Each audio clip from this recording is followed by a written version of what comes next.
Bom dia, boa tarde ou boa noite. Prazer estar com vocês aqui, audiência da Expert. Meu nome é Samuel Ponsoni, para quem por acaso me conhece, eu sou o responsável pela gestão dos fundos de fundos da família Selection na XP. E hoje eu vou ter o prazer de fazer aqui um episódio, a primeira parte de um episódio do Outliers com o Bruno, que é sócio e gestor da XP Asset, responsável pelos fundos macro, junto com o Júlio Fernandes. Tenho comigo a presença da minha ilustre Carol Oliveira, que já é titular lá do time do Outliers também. Carol.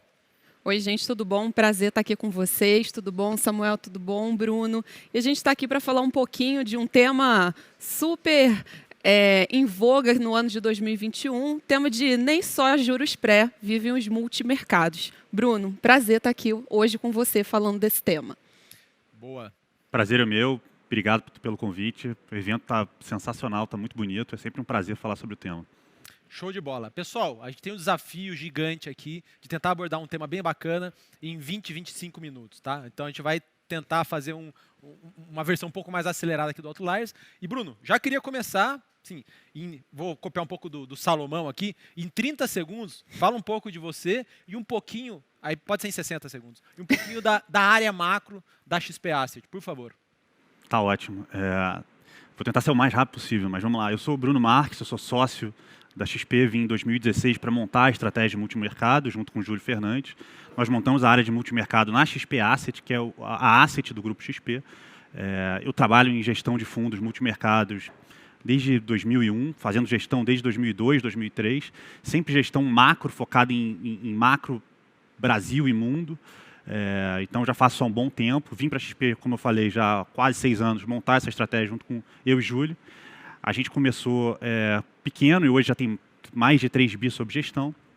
Quando eu estou aqui representando, mas estamos falando de uma equipe de mais de 20 pessoas, dentre economistas, analistas de bolsa e gestores, então são bastante pessoas envolvidas no processo. E aí, Bruno, para dar continuidade, como é que é o processo de tomada de decisão dos fundos? Você e o Júlio tomam decisões de maneira isolada? É uma decisão consensual? É colegiada? Como é que funciona? Perfeito. Eu acho que o processo é uma das coisas mais importantes que a gente pode fazer e falar quando a gente está falando de fundos. Porque quando você investe num fundo, na verdade, você está investido em pessoas e processos, né? Quando a gente foi montar um fundo, a gente pensou quais são os tipos de fundos, os tipos de estratégia que a gente já viu, a gente já trabalhou em alguns lugares, e a que a gente mais gosta é essa que envolve a cogestão. Tá? Por que a cogestão? A cogestão impede que cada pessoa tenha, todo mundo tem seu viés, né? Tem um viés particular. Quando você tem 2 pessoas discutindo o tempo todo, você quebra um pouco esse viés, né? E a outra coisa te força a discussão constante. Então a gente está o tempo todo discutindo para tentar achar qual é o melhor cenário. Então, por exemplo, se eu acho uma coisa, eu tenho que convencer o Júlio que o meu cenário é o melhor e vice-versa. Isso força a gente a estar discutindo o tempo todo e achando o melhor cenário, as melhores posições, a melhor forma de monetizar o dinheiro dos nossos cotistas. Então, a gente tem o que a gente chama de um book principal, que eu e o Júlio fazemos por consenso, e consenso também não dá para ser de muita gente, senão é muito difícil.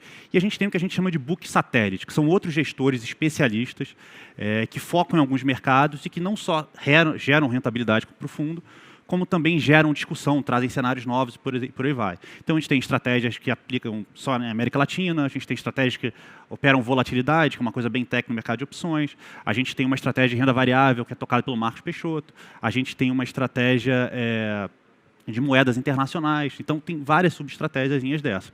E dando suporte a todas essas estratégias, a gente tem uma equipe de quase 10 analistas que cobrem setores da Bolsa brasileira, especialistas que cobrem a Bolsa, e a gente tem 4 economistas capitaneados pelo Fernando Genta, que é o nosso economista-chefe, que inclusive ontem fez um painel com o ministro da Saúde aqui, nos dando suporte macro para tomada de decisão.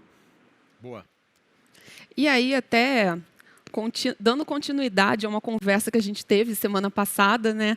A gente brinca na área de análise que os multimercados eles têm a possibilidade, né, a flexibilidade de virarem a mão quando o cenário muda. Vocês tinham falado um pouquinho com a gente que vocês estavam um pouco mais pessimistas com o cenário, fizeram uma virada de mão em termos de portfólio. E se você puder contar aqui para a gente rapidamente sua visão de bolsa, juros, câmbio. Perfeito, perfeito. Eu acho que é importante quando a gente fala a gente construir um pouco o cenário, né? Eu acho que o que a gente faz como gestor de fundo multimercado é traçar um cenário e tentar monetizar, ganhar dinheiro com aquele cenário, né? E não importa para que lado vai o cenário, a gente quer caçar as grandes tendências. acho que é importante contar um pouco do filme. Qual é o filme que nos guiou até aqui, né? A gente vem vindo desde 2016 uma série de reformas que conquistaram a confiança dos investidores, fizeram com que as expectativas de inflação caíssem, que dessa forma a gente pôde cair os juros com responsabilidade, de forma que não só os juros, a Selic, como os juros longos, que são os juros que impactam o tomador de crédito, por aí vai, tivessem uma queda significativa. Dessa forma, as grandes posições que a gente vem tendo de 2016 para cá são posições aplicadas em juros, né, apostando na queda dos juros, na sucessiva queda de juros que a gente viu até então, e na alta da Bolsa, que com juros menores levou a um crescimento maior, levou a diminuição do custo de capital das empresas, levou um fluxo maior de investidores da renda fixa para a Bolsa, e isso nos norteou na maior parte desse tempo de 2016 para cá. Esse ano, a gente começou a ficar um pouco mais otimista de volta ali em fevereiro, quando a gente começou a mapear a expectativa melhor de vacinação no Brasil. A gente foi uma das primeiras casas a escrever um relatório completo que mostrava que até final de setembro, todo brasileiro que assim o quisesse estaria imunizado. E, de fato, todo adulto, né, de fato, a gente está praticamente chegando nisso. E a gente montou uma carteira de reabertura, né, uma carteira de ações que se beneficiariam da reabertura da economia. Durante um tempo, a gente começou a ver que essa reabertura da economia ia ter um impacto altista na atividade muito forte e também nos juros. Então, a gente teve posições apostando na alta de juros, porque a gente achava que, como a economia é mais forte, você precisa fazer um ajuste dos juros para os juros que a gente chama de perto do juro neutro. O que é um juro neutro? É um juro que não estimula demais a economia, nem retrai a economia. Então, a gente achava que ia ser um pouco abaixo do neutro, depois a gente começou a ver que ia ser um pouco mais perto do neutro. E, mais recentemente, as coisas começaram a mudar. Eu acho que essa é a virada que você fala. Tem algumas coisas que impactam a nossa mudança de posição e de cenário. A primeira coisa, e aí, como todo grande análise, ela é multifatorial, né? A primeira coisa é que a inflação está vindo muito mais forte do que a gente imaginava. A gente virou um ano achando que a inflação fosse ser em torno de 4%, 3,5%, por aí vai. Hoje já tem uma expectativa de inflação de praticamente 8% ao ano. Essa expectativa de inflação mais forte levou o Banco Central a revisar a sua estimativa de alta de juros, e hoje já fala que vai ter uma Selic que a gente chama de restritiva, ou seja, ele vai precisar retrair a economia, apertar a economia. Isso tem impactos mais deletérios para a atividade no ano que vem, então a gente está começando a revisar o PIB para baixo, e isso começa a afetar outras coisas, como, por exemplo, o teto de gastos. O teto de gastos, que é uma coisa bem técnica, ele é corrigido pela inflação do meio do ano. Mas os gastos do governo efetivos são corrigidos com a inflação do final do ano.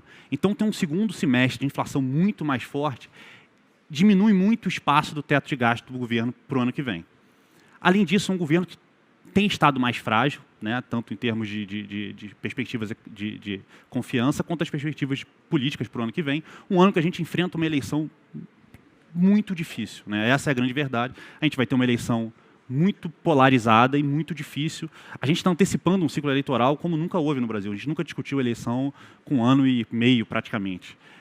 Então, todo esse cenário nos leva a crer que o governo vai ter um interesse de gastar mais, mas, ao mesmo tempo, tem um espaço muito menor. Tá?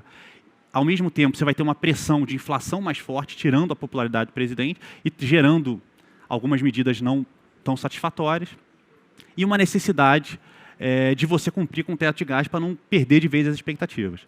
Nesse cenário, a gente vem revisando o nosso PIB do ano que vem para baixo, o mercado começou a fazer isso agora, e mais isso fez com que a gente, na virada do mês passado para esse, começasse a diminuir e zerar nossas posições mais otimistas. Tá? Mais recentemente, ao longo das últimas semanas, a gente começou a ver algumas alternativas sendo levantadas que nos geraram bastante desconfiança.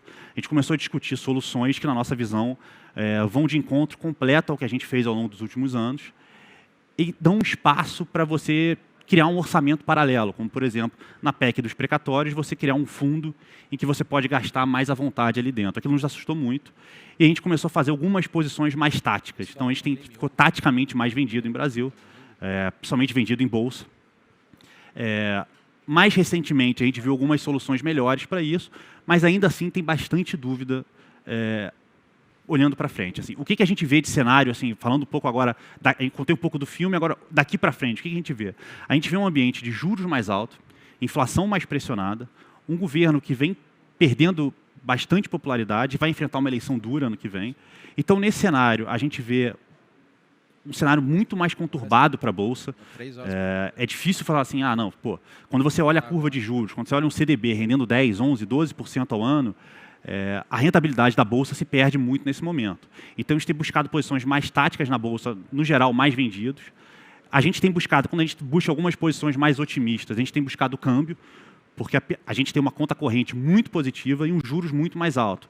Isso faz a rentabilidade, a atratividade do câmbio ser muito melhor hoje em dia. Então, no net, a gente tem, no Brasil, tem estado um pouco mais vendido em bolsa, um pouco vendido em dólar, com uma visão ainda um pouco pessimista, mas menor. Tá? Lá fora, a gente tem um cenário bastante construtivo. A gente veio mantendo posições compradas em bolsa americana durante o ano passado e boa parte desse ano. Mais recentemente, a gente optou por zerar essas posições. A gente acha que, nesse nível de preço, a bolsa já está bem justa. E a gente começa a ver o que aconteceu no Brasil no começo do ano e nos outros países emergentes, você começar a discutir retirada de estímulo monetário. Amanhã deve ter uma convenção do Banco Central americano muito famosa, em que a gente deve ter mais informações sobre isso. Mas, de todo jeito, a gente acha que nos próximos meses, e nos próximos 12 meses, a gente vai ter uma retirada muito forte de estímulo nos Estados Unidos. E dado o nível de preço da Bolsa Americana, a gente já não vê tanta assimetria. A grande assimetria que a gente vê lá fora é em posições tomadas em juros americanos. A gente tem mantendo essa posição desde outubro do ano passado, aumentou recentemente. O tomado é aumentado apostando na alta de juros longos e intermediários. A gente estava apostando na alta dos juros longos há um tempo, e com essa volta dos juros americanos, a gente aproveitou para tomar juros intermediários, ou seja, apostando que a alta implícita na curva hoje em dia é muito baixa. Tá? A gente tem outras posições mais táticas em outros lugares, tem uma posição tomada em juros no Chile. O Chile é um país que foi o baluarte fiscal da América Latina nos últimos 30 anos e vem lidando com subsequentes pioras institucionais, pioras no quadro fiscal e um Banco Central que já começou a subir juros. Então, a gente tem aproveitado para manter posições tomadas, apostando na alta de juros longos no Chile. Basicamente, são as grandes posições que a gente tem hoje em dia. Fala de 5 em 5, por favor. Fala de 5 em 5. Boa. Bruno, até pegando aqui o tema, né, do nosso painel, a gente estava conversando aí recentemente, né, você disse que nos últimos 5 anos vocês ficaram ali em maior ou em menor grau com 2 posições mais pilares ali das carteiras dos fundos macro, né, que foram as posições apostando na queda dos juros, né, o tal dado em juros, né, o jargão de mercado, e apostando na continuidade da valorização do Ibovespa. Mas os multimercados de estratégia macro são muito estigmatizados por só ganha dinheiro quando o mercado está em tendência de queda de juros. E agora nós estamos numa tendência claríssima de aumento de juros. Né? É possível os multimercados ganharem dinheiro nesses cenários de tendência de alta de juros? Como que você responderia a essa crítica aí? Não, perfeito. Eu acho que é uma crítica válida e eu acho que é muito importante você entender o que é um multimercado e o que a gente se propõe a fazer. A verdade é que o multimercado se propõe a ganhar dinheiro nas maiores tendências macroeconômicas. Então, às vezes, não tem grandes tendências. Você olha para esse ano, a bolsa não saiu do lugar, o câmbio não saiu do lugar, não tiveram grandes tendências macroeconômicas. O que a gente se propõe a fazer é pegar para qualquer lado. Então, por exemplo, você olha 2013 a 2015, foram anos que a indústria de fundos ganhou muito, a multimercado ganhou muito dinheiro apostando contra. Eu, particularmente, os fundos que eu tocava tinham rentabilidade muito boas nesse período. Eu acho que uma coisa que é importante entender é que a tendência de queda de juros, às vezes, ela é muito longa, muito longeva e muito forte. Então, quando os multimercados ganham bastante dinheiro naquilo, não quer dizer que a gente só faz aquilo. A gente tem outros cenários. É que, particularmente, os últimos 5, 6 anos foram bastante intensivos nisso. O que eu sempre brinco é que o multimercado é como se você estivesse na escola e você pode escolher a prova mais fácil para você fazer. A gente pode fazer qualquer coisa. A gente pode estar comprado, pode estar vendido em bolsa, em dólar, em ativos lá fora. Então, o que a gente se propõe é fazer isso. A gente vinha conversando sobre, por exemplo, como é que se discute com... Como é que você se explica quando você tem um CDB de 10%, 12%? Perfeito. Carol, põe aí a pergunta. Pegando o gancho aqui na sua fala, Bruno, uma coisa que a gente tem visto com a volta da renda fixa, as altas na Selic, é que os CDBs eles voltaram a ter uma atratividade e uma rentabilidade acima, né, de 10%. Você tem CDBs com 11%, 12% de rentabilidade. E aí, como é que a gente justifica para o investidor, até quando a gente olha CRIs, CRAs, que são papéis incentivados, como é que a gente justifica para o investidor manter a sua posição em multimercados e não ir para ativos de renda fixa direto? Não, excelente pergunta. Eu acho que isso é o que está passando na mente de todo mundo hoje em dia.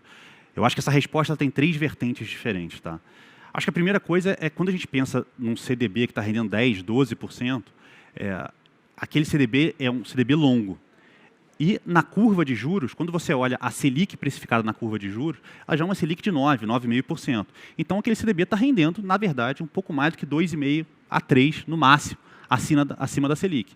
Esse CDB, na maioria das vezes, ele tem um prazo de resgate, tem uma liquidez muito pior, e você tem um risco de crédito.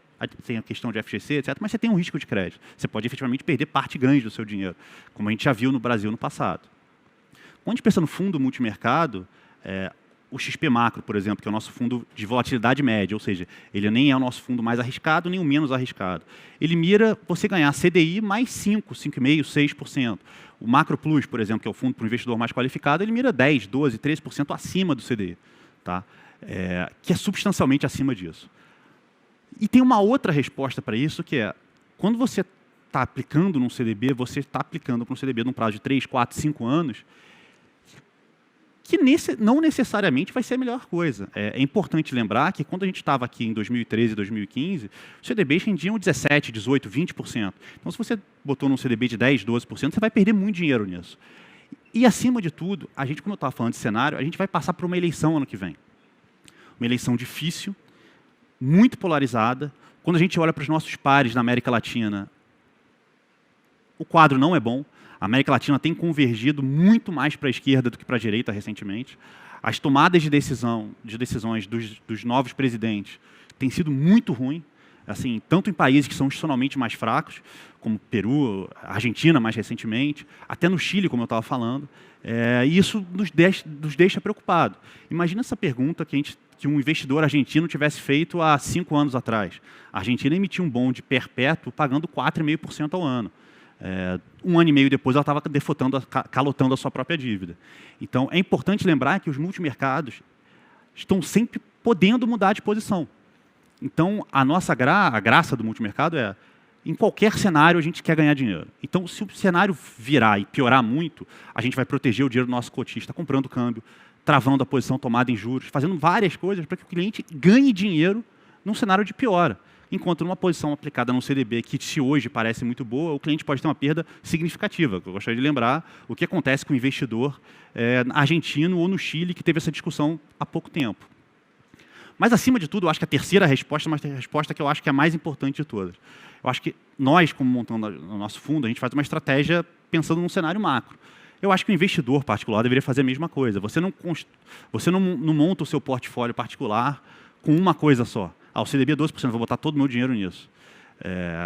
Eu acho que a analogia que eu sempre faço, quando você está montando a sua estratégia particular, a sua carteira de investimentos, você tem que pensar que você está escalando um time de futebol. Que você tem que ter seus atacantes, que são os fundos de multimercado, fundo de bolsa, fundo de crédito, com high yield, etc. Você tem que ser seu meio de campo, aquele negócio que vai te proteger, etc., CDB, mas tem que ser sua defesa também. Se você faz só uma das 3 coisas, se você ataca demais, você toma o risco de tomar gol. Se você defende demais, você nunca vai ter uma rentabilidade boa. Então, uma carteira de investimento boa é uma carteira que tem um pouco de CDB, tem um pouco de multimercado, tem um pouco de bolsa. Eu acho que tudo isso compõe um investimento bom. A grande vantagem do multimercado é que a gente faz isso em todos os cenários. O multimercado, às vezes, vai dar 100, 110, 115, 120 CDI quando não tem grandes tendências macro. Mas, se tiver uma tendência grande, e aí pode ser de uma melhora muito boa ou de uma piora muito boa, a gente quer garantir que o nosso investidor vai ter uma rentabilidade boa nesse cenário. Boa, boa. Pois é, não necessariamente precisa resgatar do multimercado para alocar tudo em CDB. Dá para ter o CDB pré de 10%, 11% ao ano, dá para ter o multimercado também. Mas, pessoal, gostaria de encerrar aqui, agradecer a audiência de vocês nessa primeira parte desse episódio. Ele vai continuar e eu acabei de inventar aqui, não combinei com eles ainda, mas a gente vai fazer a segunda parte só com perguntas que vierem de vocês. E a gente vai receber essas perguntas onde? Manda no meu Instagram, @samuel.ponsoni, ou manda no Instagram da Expert, expert.xp, e a gente vai coletar essas perguntas e as melhores perguntas, as que forem mais selecionadas não, vão ser selecionadas, a gente vai sortear livros, tá? A gente vai dar livros. Ele não pedi para ele, mas vai ser feito isso. Então, pessoal, obrigado pela audiência e curtam a Expert aí, salvem muitos vídeos para ver ao final de semana, tem muita sessão legal, muitos painéis bacanas, e é isso. Um abraço a todos. Brunão, obrigado. Carolzinha, obrigado. Muito obrigada, gente. Foi um prazer. Obrigado, gente. Foi um prazer. Curtam muito o evento, que está muito legal.